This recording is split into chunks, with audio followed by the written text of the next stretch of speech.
Hello, Claiborne Holzman here from Remedy This Naturally, the health food store of your choice. If it's not your choice, check it out. Today, the 29th, we opened the store back up where you can go and you can actually bring your products up to the front and check them out.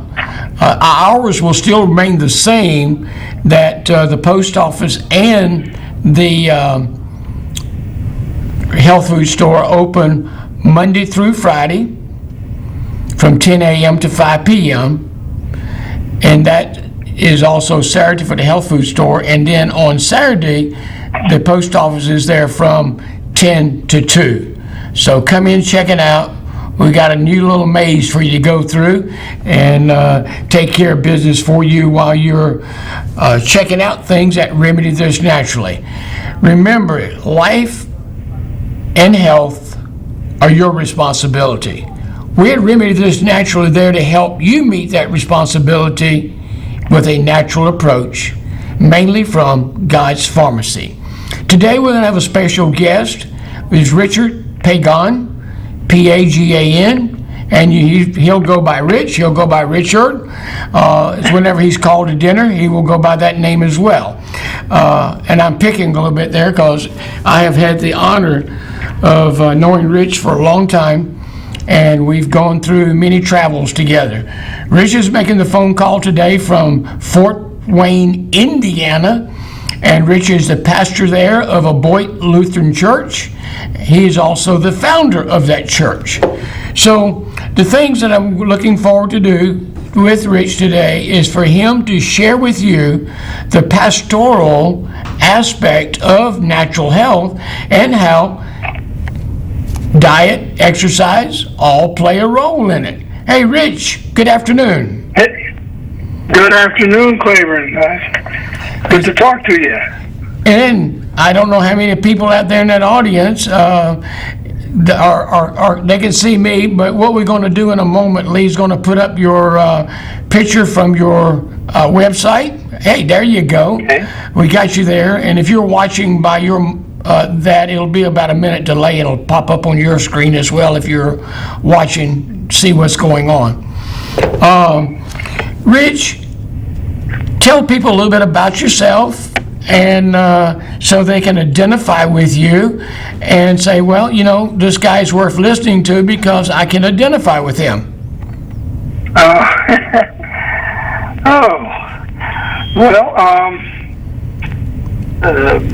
I met Dr. Holzman actually back in a ministerial prep school. It's back in the 60s. Actually,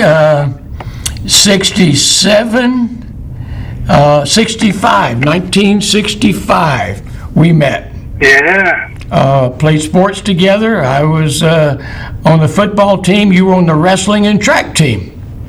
Yeah. Yep. And those are things you're supposed to be telling people, not me. No, if we get them up to date, everything will be fine. We both went to Concordia Collegiate Institute, and then in the pre-ministerial program, and then we went to Fort Wayne, to continue college and seminary, training in that way. So it's been a long time. Yeah, it has been. How were you introduced to natural health?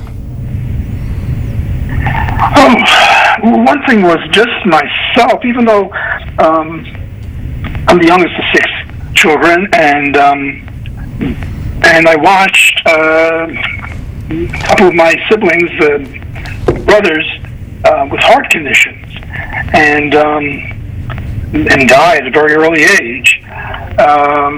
And so that was one thing.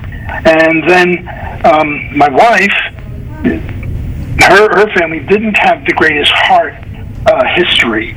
In fact, she's actually the oldest living person in her family. Mm-hmm.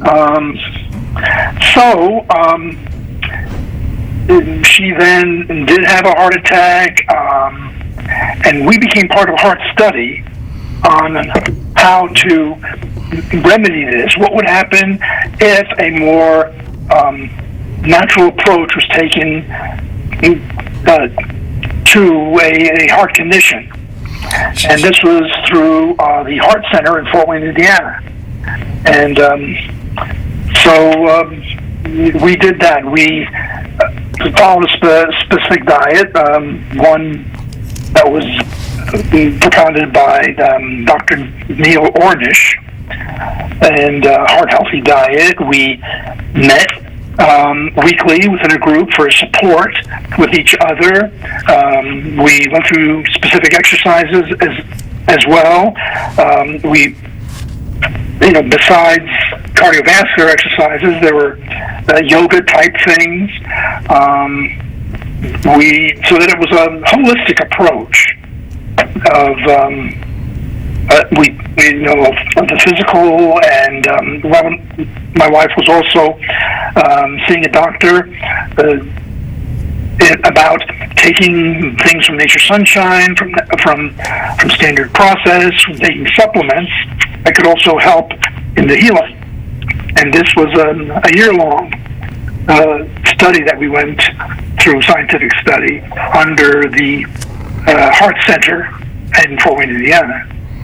And this has been a few decades ago. Yeah, right. So, and if you want to look up, you can look up Dean Ornish, Ornish. He was the person in charge of the study that Rich and Robin participated in. And through that study, there were some people that had major heart problems.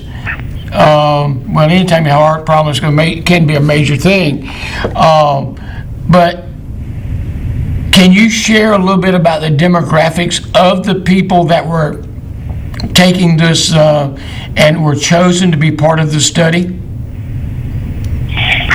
Yeah, they all had to have significant heart issues. There were people that had that were younger, as well as older. Some had diabetic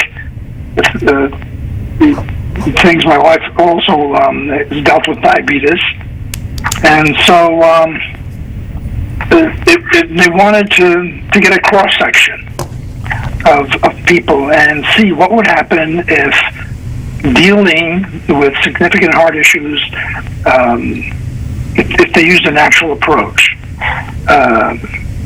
So we did that study. I know for Robin, her results after just 1 year were great. I mean, there was significant progress, I should say. Mm-hmm. And I was going to ask, what were some of the issues that you said gained significant results within 1 year? Yeah, her entire heart function. Her family had a history. Her mother, father, aunts, uncles, just going back. As I said, she's the oldest living person in her family, and so heart function would begin to decline pretty early. So she had bad, genetics. Okay. But and had done some of the standard medicine, and then that's why the Heart Center actually chose her. Is like, well, this person's going on the standard medical protocol.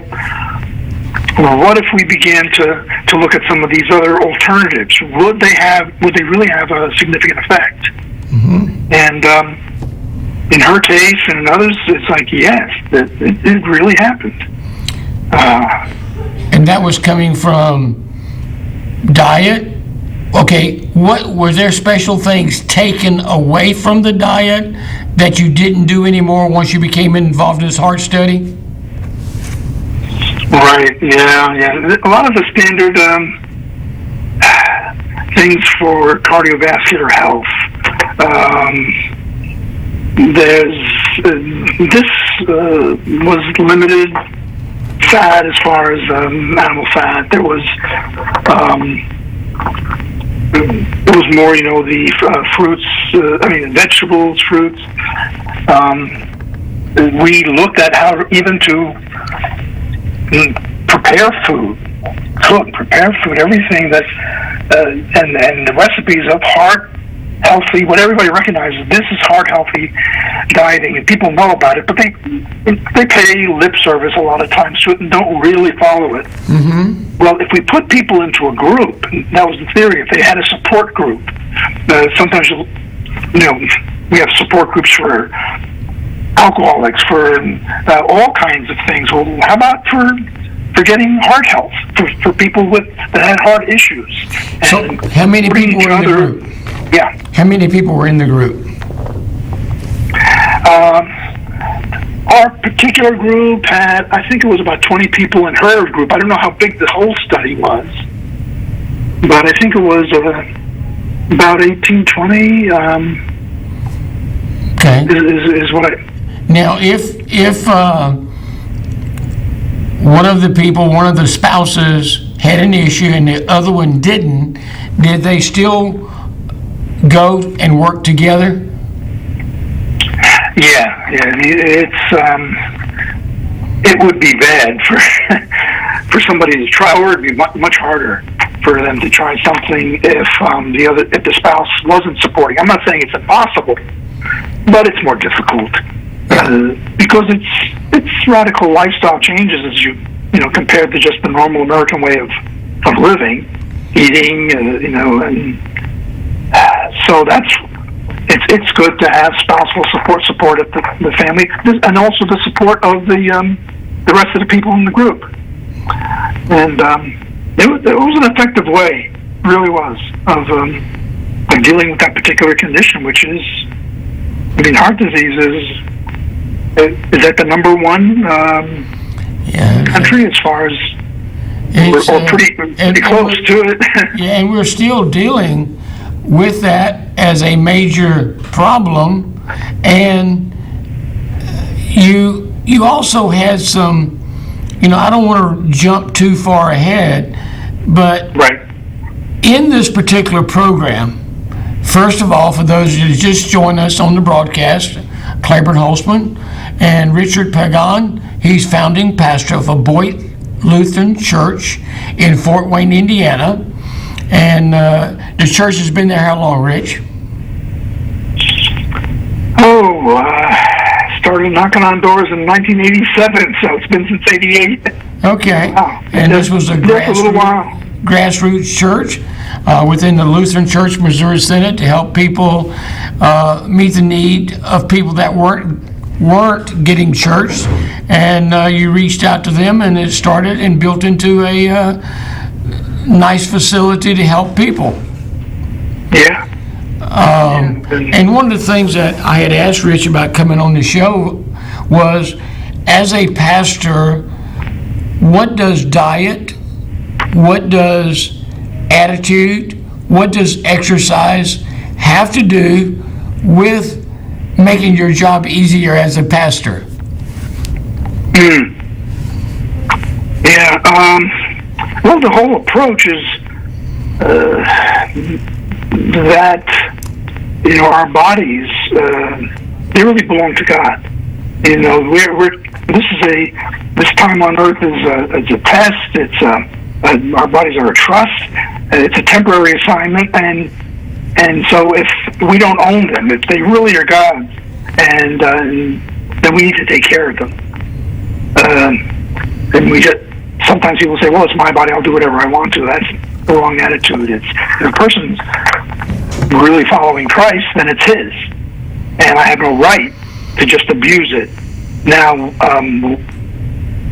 when we're healthy, then we can function. We can love and take care of others better because we're coming from a healthier place. So from a spiritual point of view, yes, this is God pleasing. This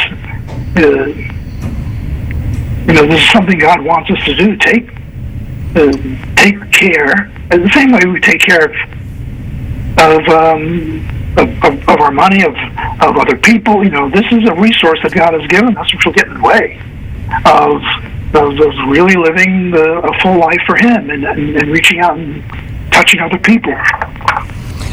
So let me backtrack a little bit, and I'm going to build back upon what we've already talked about, and that I have Richard Pagan. He's on the phone with us from Fort Wayne, Indiana, founding pastor of a Boyd Lutheran Church in Fort Wayne. And years ago, his wife Robin and himself were involved in a program put on by Dean Arnish, and there was also medical personnel in every aspect, right? You had somebody there was for nutrition. You had somebody there that was for different modalities that benefited the people who decided to go into the program and were chosen to go into the program.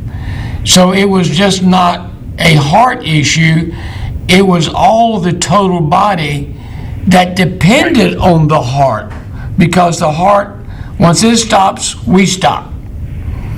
So with that prefacing it again, Rich, where are we in the middle of this? And we are doing this program, and the last time you were talking about it was making changes in people's lives in the first year. Build upon it. Yeah. Build upon it from there. Okay, yeah, there was a significant change, especially for, I saw in Robin, and that a lot of the heart, because they took a full battery of tests on the heart at the beginning of that first year, and then the idea is for them to see using this Ornish approach was actually under the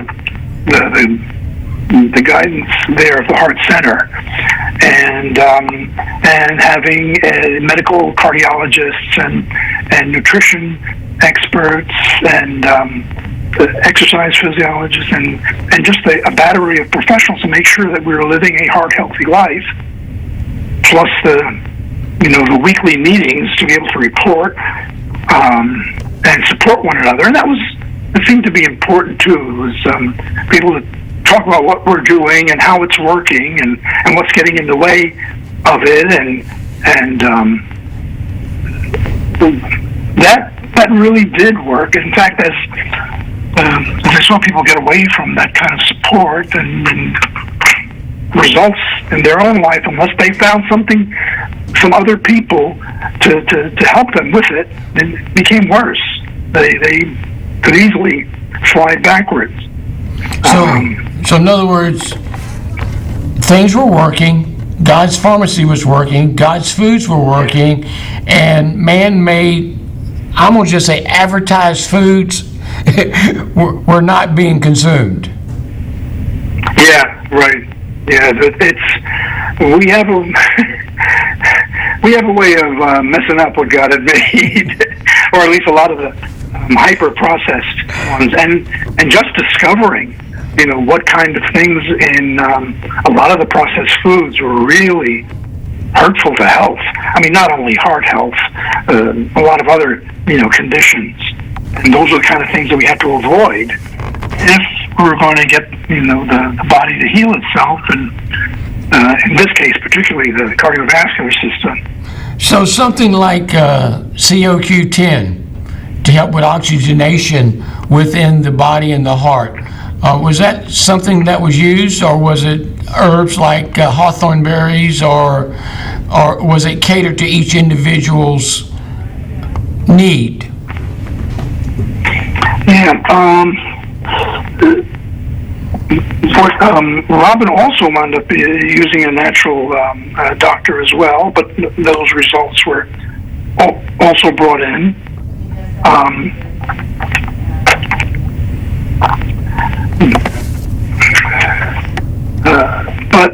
And so she used a lot of the natural medicine as well, or what we would call medicine. It wasn't, the pharmacological medicine, as you mentioned. It was, what we would call the natural supplements. Mm-hmm. She used those. Yeah. And they seem to. Not everybody had to, but she was allowed to use those, so they became because they wanted to see what would happen if people would do that as well. Okay. So they didn't. So, Dean Ornish wrote a book and had I believe there's different types of meals and different types of food that were encouraged to you guys to eat. Right. And yeah. So by doing that, that made a physiological. And once the physical got better, was there an emotional, psychological difference within how people got rid of stinking thinking? Yeah. It's harder, isn't it? When you're unhealthy, that's just another thing to overcome. As far as relating to the world, yourself, your feelings, your attitude toward God, others, everything. The sickness, that kind of unhealthy living can make it a whole lot harder. And so it was good. It was good in using a more holistic approach. Now, are you saying, for the benefit of the audience, that it is difficult to make changes from a quote-unquote negative, or just say drinking a carbonated beverage that's going to help take the oxygen out of your blood, so to speak, and putting in something that's going to give us energy and give us nourishment on the cellular level? Do I hear you saying that it's hard to make a change and stick to it? It's hard, without. It is easier with the support of other people. We found that was significant as well. That accountability would be the word. Right. Okay. You were going to be talking to other people that were trying to do the same thing, and you were going to try to encourage them, and they were going to be encouraging you, and we were reporting results, and that makes a difference. We're meant to help each other. In fact, it makes me think of first thing God said about man. About man was, it is not good for the man to be alone. It's not just marriage. We're meant to support each other, help each other. I mean, Jesus could have just done everything by himself. Instead, he had a group of people that he worked with and mentored, and it's that. Let's get together. Okay, let's get back into the study a little bit. In other words, within a year, there was positive results. Health issues were maybe subsiding. Negative part was subsiding, and you were getting positive things happening. Correct? Yeah. And so, what happened next? You mean after the study, or? Well, you're doing the study. We get to a certain point, and then you're trying to, I guess you're putting gauges or markers on what happened with this particular study, and what were the benefits from it? Oh, just overall cardiac health. And I think, for especially Robin, she was the one with the heart issue itself, and so they found that pretty much in all the areas, she was getting better, and at that time, more surgery wouldn't be needed, and that was the thought, and of course, that's what we were trying to avoid. You're talking about heart surgery? Right, yeah. Okay. Yeah. Now, we got to the point, then at some point you call and say, well, we've did the guidelines for this study, and we've got to make a decision as to what our next steps are going to be. How did that turn out?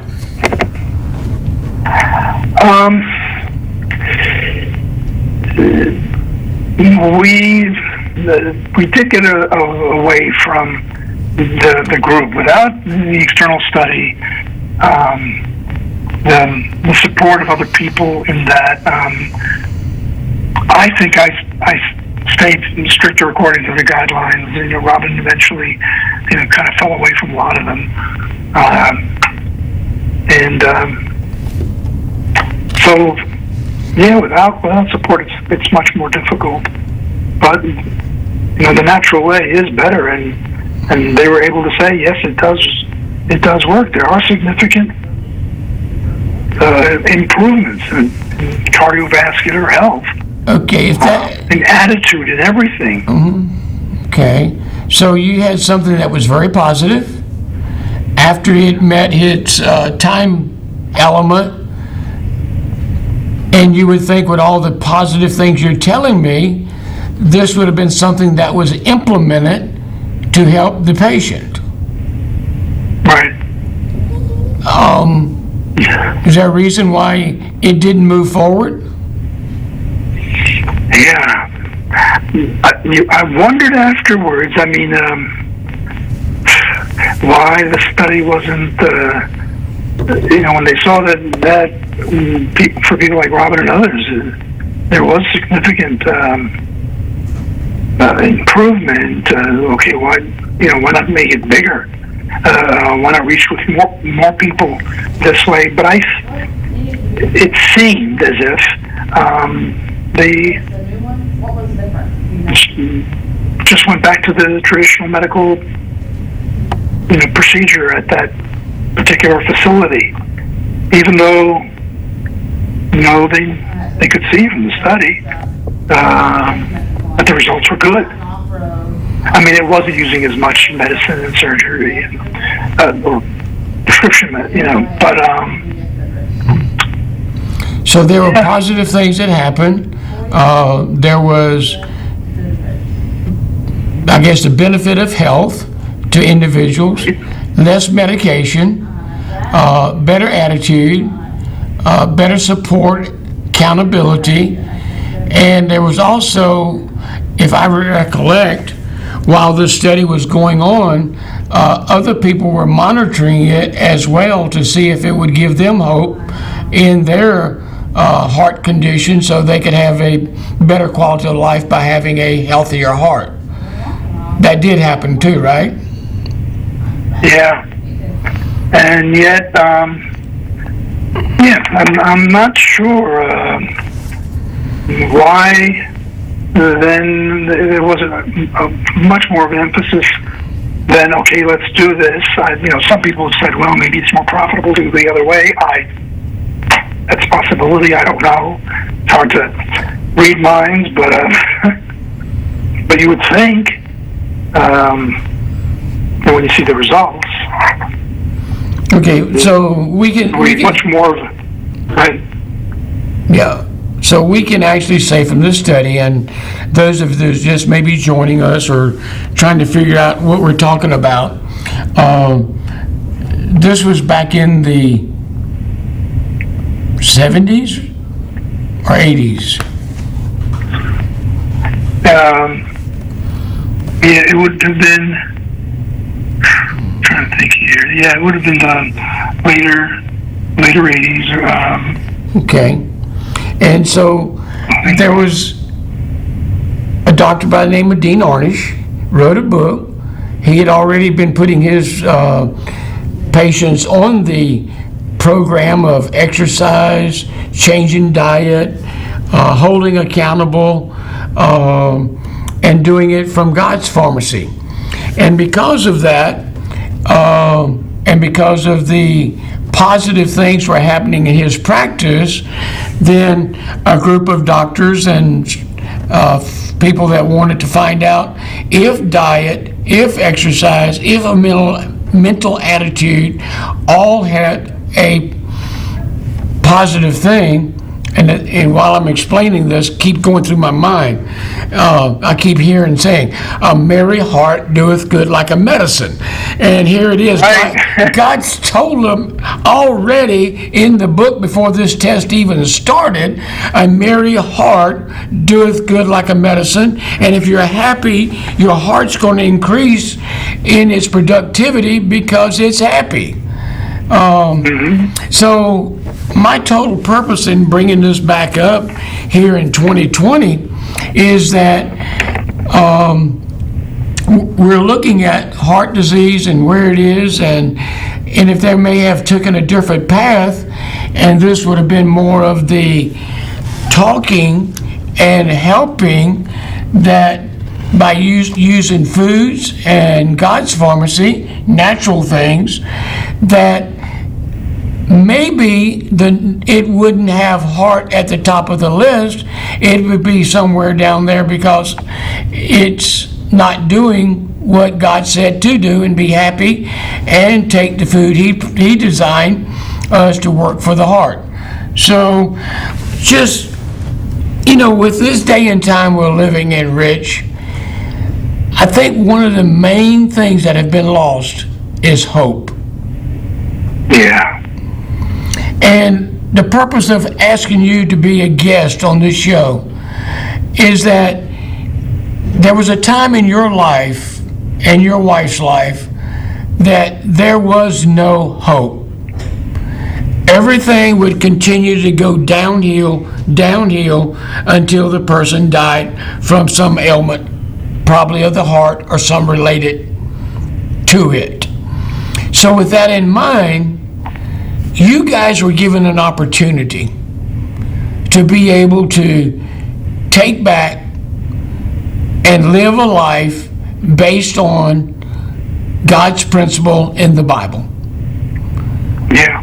And with that, you had major changes, exciting changes, a better relationship, because you could talk about positive things instead of negative things. Mm-hmm. Would that be true? Yeah. And helping each other, be healthy in every aspect. You're right. It makes changes even beyond health. Mm-hmm. I mean, I was growing up, back in the 50s, 60s, and everything then was smoking was the ideal thing. Come to where the flavor is. Guys out there with the cattle blowing smoke, come to where the flavor is. All these things, there was nothing wrong. And all the people in our area here were making their living off of tobacco. And if we took that away from them, all these people would lose their homes, their jobs, schools wouldn't get funded. So we held on to the smoking. Now, the same institutions that were built by the cigarette and the tobacco, they will not let you smoke on their campus. So things do change. Yeah. And I am bringing up the fact that people can have a better quality of life and do it naturally, getting rid of the bad habits. In other words, when you're smoking and you're inhaling smoke, you're diminishing your oxygen supply.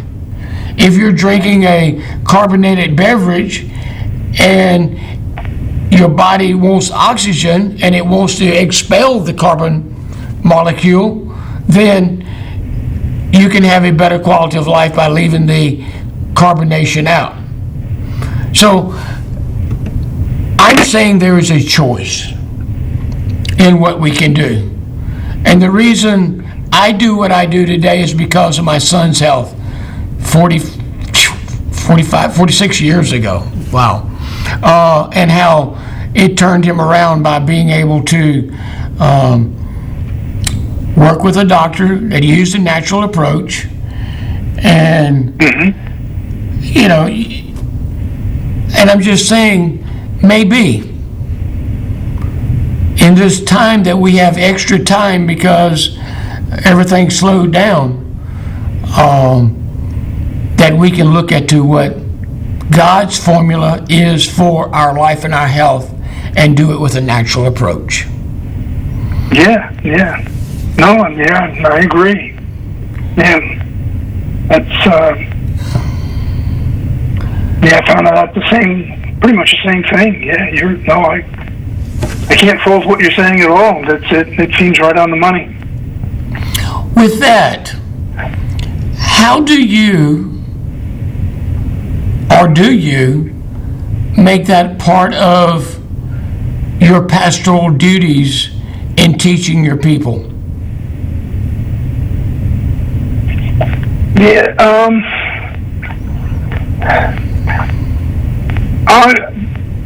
as far as the teaching, people are interested. It's more than just heaven when we die. It's more than, believe in Jesus and you have eternal life. It's more about what, people want to know, what about my life here? That has to do with physical, relational, financial, all different aspects. People are interested in. I've been able to maintain really good health following this myself, and just that example alone gets people to say, "Well, how old are you?" And I want to be that healthy, and I can then share with them, well, approaching that this body is something that we're entrusted with, that we just can't be using as if it's just ours. It's really God's, and we have to take care of it His way.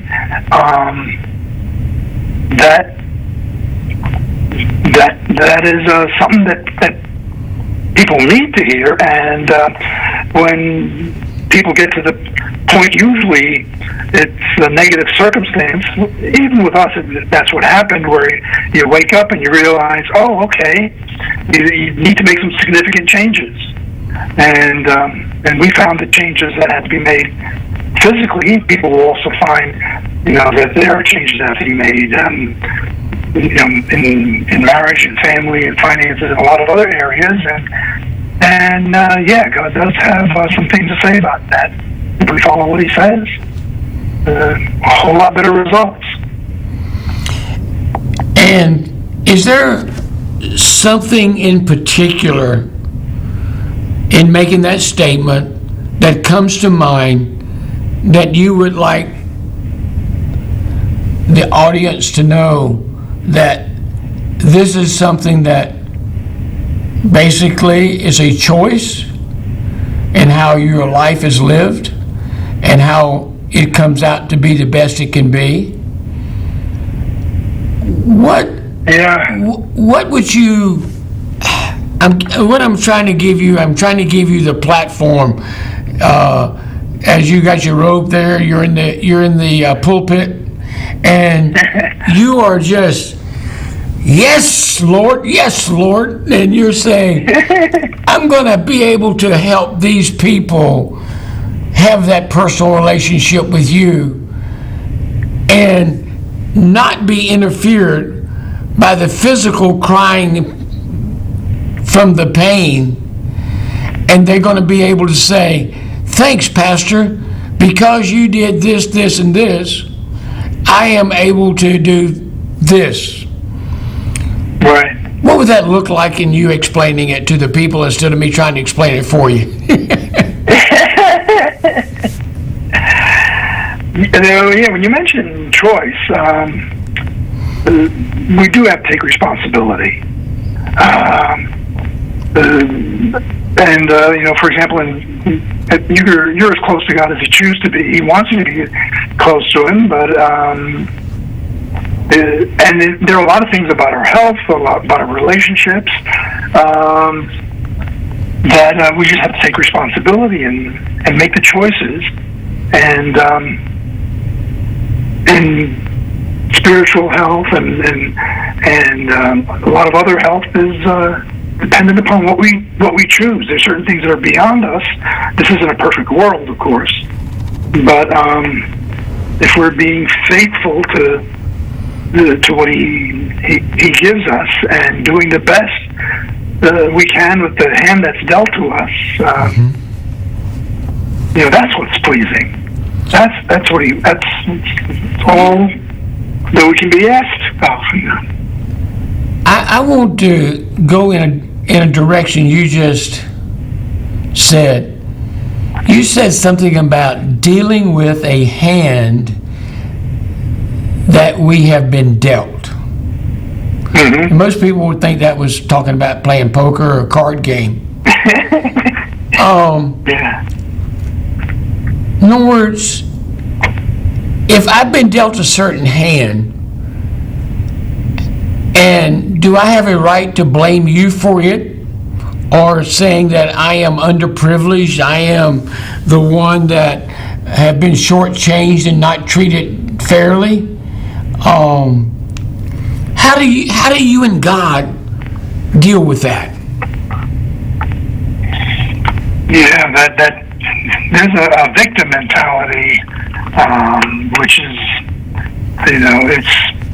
it almost comes out to resenting God. You gave me the wrong hand here, and it could be about anything, physically, circumstances that I'm dealing with, birth, but it's if we understand that what He's doing in us is good, and we need to be faithful to the purpose He made us, and to use what He's given us in the way that He would want, and in faithfulness to that, using what we have been given by Him without comparing. I mean, you can always find others that have more or less, that seem to be more or less gifted, but no, I'm going to do the best I can for God. God looks at the faithfulness. Whether it's physical, whether it's relational, whether it's spiritual, whatever, it just simplifies life. Especially if I'm doing this for God, then I'm doing it for an audience of one. Because you can't please everybody else, right? As soon as you get Group A happy with you, Group B isn't, and then when you get B, then A isn't. So it's like you eliminate the stress of trying to do things for everybody else. We're doing this for God, and it eliminates stress and makes life a whole lot simpler, and gives a whole lot more motivation. So, what happens then if we say we've been dealt a hand that's not fair? Yeah. So if that is the case, and we have that attitude, then are we closing the door in God's face and saying He is not meeting His responsibility to take care of me? Right. Yeah. And no one actually can ruin your life but you. Not even Satan. I mean, that's what the whole book of Job is about. Satan wanted to try and ruin his life, but he found, no, if I do things God's way, even Satan himself can't ruin me. And there's so many examples, of that in the Bible. Joseph, in the story of Joseph, at the very end, even though he wound up being slandered by family, sold into slavery, all these things. At the very end, he winds up telling his brothers, "You meant it for evil, but God meant this for good, to bring about the saving of many." All throughout the Bible, all things work in Romans 8. It's all things work together for good, which means both good and bad. I can work everything for good to those who love God and work according to His purpose. So it's that trust that says, okay, you're going to work this for the best. And I think in Ecclesiastes it also talks about He makes everything beautiful, and it's fine. I'm going to be faithful on my end, and you're going to come through in the right way at the right time, and as we trust that, it changes their attitude. It gives that merry heart that you're talking about, that positive heart that you were talking about earlier. Yeah, and so what do you? Let's kind of just. What do you think? I mean, we wanted you on this show to talk about Healthy Heart, talk about a program that was instrumental in making drastic changes in people's life and their health. But then, and that was just exercise, laughter, happiness, joy, and doing the things that cause the body to rejuvenate and regenerate the cells in the body to be better than the ones that had before you changed your diet and you changed your attitude. That was the whole purpose in having you on this show, because I wanted people to know that. But I thank you, Rich, for going one step further, and that is taking it and looking at the spiritual encounter that we're supposed to be having. Good, bad, or indifferent, God's going to make it turn out the way He wants it to turn out, as long as we're faithful. Yeah. And when we look back at it, maybe from the eternal perspective, we'll realize, I wasn't dealt the wrong hand. This was exactly, you worked exactly perfectly. Of course, God always does. It was, if we'll just cooperate. It doesn't force us. I make the statement quite often that the richest place in the world is a cemetery. And the reason I mention that is that all the people that are there had these nuggets of gold, nuggets of wisdom that they were supposed to share and give while they were living on this earth. And they chose to let something get in the way, or someone rob it from them, or they didn't have enough courage and faith to do what God asked them to do. So they took that talent, that gift, which only was given to them, and they took it to their grave. Yeah. And so that riches was squandered. That riches was robbed. That riches was not given and done where it's supposed to be. And just like you talk about, nobody is really dealt a bad hand if they believe it's God's method of getting them to the potential He knows they have. Would that be a good way of saying it? Right. And for them fitting into, His plan to reach others as well, and that we've all got a place in that. And faithfulness, as you mentioned, is the key. Jesus talked about the parable where He gave, the master gives one servant, 1 talent, 5 talents, and each one, are they faithful with whatever I gave them? And those that did the best they could with what He gave them, He would say, "Well done, thou good and faithful servant," and you were faithful with this, and now I'm going to give you this, and but the one that that wasn't, that didn't approach it the right way. In fact, not that he robbed it, but he just didn't use it. That's the one that said, "You wicked servant, you didn't get it." Out of fear, out of the wrong motivation, you didn't do with what I gave you, appreciate with what I gave you, and if you can't appreciate a little bit, how are you going to appreciate a whole lot? Yeah, that's right. If you're not faithful with little, then why should He trust you with more? Yeah, I think we're in a day and a time that at some point God's going to get tired of man trying to play the same old thing, of trying to be their own God and not needing a Heavenly Father to work. And this goes according to what is available for us, what we shall eat, what we shall drink, what we shall put on, or what will happen in our life. It's up to us to make that change. And if we can't make that change, that's when we move over and give God the opportunity to work with us as a team effort.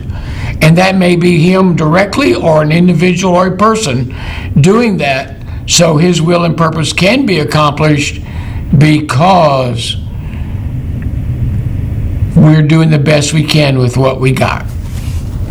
Yeah. So it's exciting, and I'll be so bold as to go ahead and kind of we've got about 6 minutes left in the broadcast. The sad part about what happened to Rich and Robin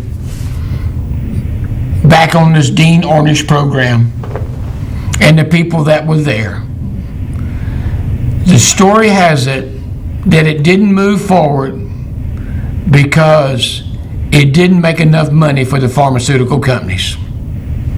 They actually lost money because God's pharmacy and God's food, God's attitude actually made it so that people could start getting off of their medicines. And because of it, that did not make it profitable for the hospital. Therefore, they released that program and disbanded it and went back to the old ways of doing things. That about right, Rich? Yeah, it makes sense as far as why wouldn't you continue something that was so successful? So that's a logical possibility with all of that. I said I'm not a mind reader, but there's strong evidence, right? Going that way. Yeah. Instead of, well, let's just put it this way, instead of blame and me, saying that is the fact, because I wasn't involved in it. So I would say that if something had as good outcome as it did have, and it was very beneficial, helpful, and positive, then it's not something that you want to give up, because we're supposed to love the life of our brother and our sister and do the best we can for them, and they do the best we can for us, so we work together. We got to have one goal, and that goal, bottom line, you're saying, make our destination all arrive in heaven and see each other again. Yeah. And doing and realizing that this time of this test, trust that's here, this little temporary assignment that's here, doing all we can for Him now. What we're going through now is small compared to what we're going to have forever. But still, it's our responsibility. Let's be faithful now. The one that's done everything for us, that has given us His amazing grace. Okay, then we react to that grace by doing the best for Him with what He's given us, and that also includes our health. It's not just our bodies to do whatever we want to with. No, there's a spiritual responsibility, to take care of them, and because they're and I found that the things that you've talked about and shared with me, and the approaches to help, they really do work, and I've seen it work from other sources. So I saw it working here. Mm-hmm. There, basically, you go back, I think it's in Ecclesiastes, it says there's nothing new under the sun. Right. Everything is already there. Yeah. I guess we got to know where to look or to prospect. And if we know where to prospect, we can find that gold mine. And if we can find that gold mine, we can take that gold and use it for the glory of God and meet every need that He wants us to have and for the people we want to share it with. And that's what I believe is most important. Closing thought, Rich. I agree. Oh, I agree with you, really. And it's good that you're living what we're talking about. Helping people, reaching out. This is, I know for you, this is reaching out with God's love to help people. Right there, which is what we're all supposed to do. So, I see in you someone who's doing it in the right way for the right motivation. And, and I admire that. I appreciate that. Well, to whom much is given, much is required. Yeah. And so hopefully I'm meeting my requirement, saying the right things in the proper politically correct way so God can get the glory and people don't look at the circumstances, but they look at the outcome. Rich, thank you so much for being on the show. We're getting ready to sign off. So folks, it's been my honor and my privilege to share with you a very close friend on this program. Pastor Rich Pagan, founder of Aboit Lutheran Church in Fort Wayne, Indiana. You can reach him there from his webpage, and he'll be more than happy to share with you if you have questions or comments about what we've done on this broadcast.